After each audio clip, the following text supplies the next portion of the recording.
Everybody, hey, it's Diamond from the Oppenheimer Ranch Project, giving you an update on the geothermal greenhouse project in the front yard, Zone 1 of our permaculture farm.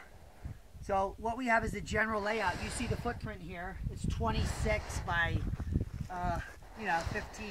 It's about 300 square feet. But this is the key to creating the underground climate battery.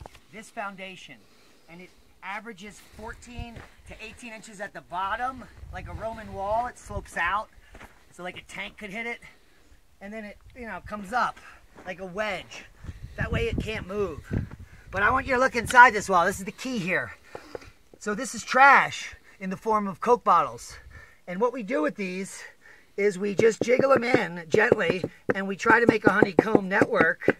And what that does, if we do this during our slip form wall process, we save 70% volume in cement we would buy, and also all the greenhouse gases or whatever the fuck you're worried about, and the electricity in that thing, by putting trash in the wall. And not only does it help keep trash out of the landfills, but this helps the structural integrity of the wall. This is actually probably ancient technology, and what we're putting in here is these arch systems that is creating structural integrity.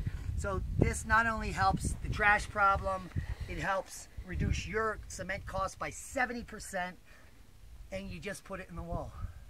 So this is a quick update on how to save money making your foundation for your geothermal greenhouse.